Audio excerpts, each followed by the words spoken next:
শবে কদর কবে হবে? শবে কদর এটা আমাদেরকে জানতে হবে যে শবে কদরটা আসলে কোন রাত্রে হয়, কোন রাত্রে আল্লাহ তাআলা আমাদেরকে এই শবে কদর নামক গুরুত্বপূর্ণ একটা রাত আমাদেরকে দান করেছেন। এর কারণ আল্লাহ তাআলা সূরাতু আল কদরের শুরুতে বলছেন, ইন্না আনজালনাহু ফি লাইলাতিল কদর।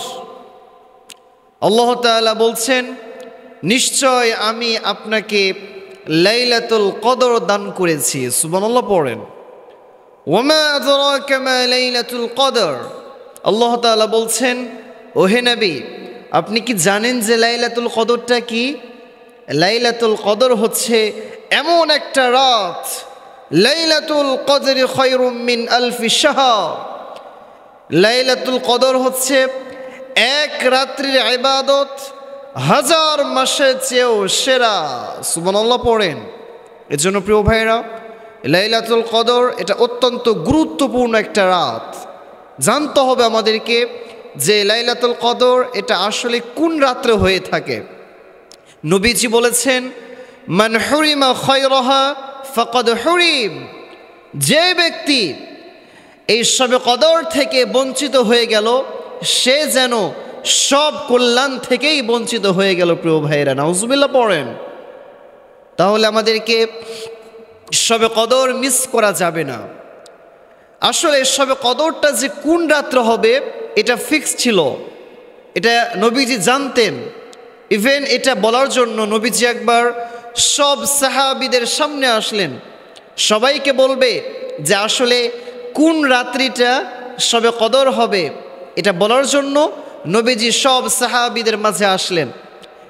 নবীজি যখন সাহাবীদের মাঝে আসলেন, ইন দ্য মিন টাইম দেখলেন যে এক পার্শ্বে দুইজন সাহাবা ঝগড়া লেগেছে। নবীজি তাদের ঝগড়া থামাতে মশগুল হয়ে গেলেন।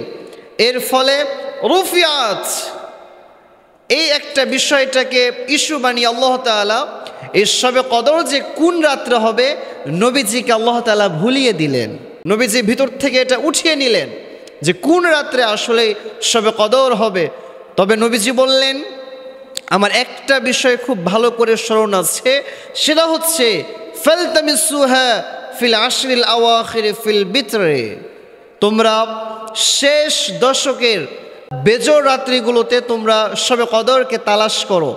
কারণ বলা যায় না যে শেষ দশকের বেজোর রাত্রিগুলির ভিতরে 21, 23, 25, 27, 29 এই 5 রাত্রির কোন রাত্রে আল্লাহ তাআলা শবে কদর করে তোমাদের কাছে পাঠাবে এটা তোমরা কেউ বলতে পারবা না। এজন্য যারা তোমরা শবে কদরকে তালাশ করবা তাদের উচিত হচ্ছে শেষ দশকের প্রত্যেকটা বেজোর রাত্রিগুলোতে আল্লাহ তাআলার বেশি বেশি ইবাদত করা।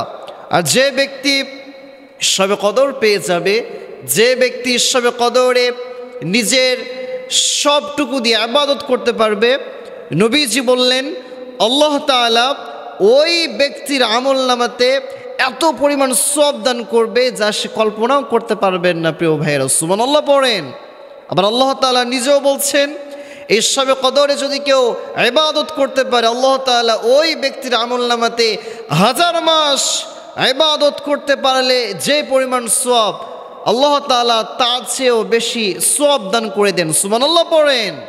আবার নবীজি বললেন, আম্মা জান আয়েশা রাদিয়াল্লাহু তাআলা আনহাকে, আয়েশা, যখন তুমি শবে কদর পেয়ে যাবা একটা দোয়া বেশি বেশি পড়বা। কয়টা দোয়া? একটা দোয়া। সে দোয়াটা কি? দোয়াটা হচ্ছে আল্লাহুম্মা ইন্নাকা আফুউন তুহিব্বুল আফওয়া ফাফু আন্নি। এর মানে হচ্ছে, হে আমার রব, আপনি ক্ষমাশীল, আপনি ক্ষমা করাকে পছন্দ করেন, অতএব হে আমার রব, আপনি আমার জীবনের সব গুনাহগুলো মাফ করে দেন। সুবহানাল্লাহ পড়েন।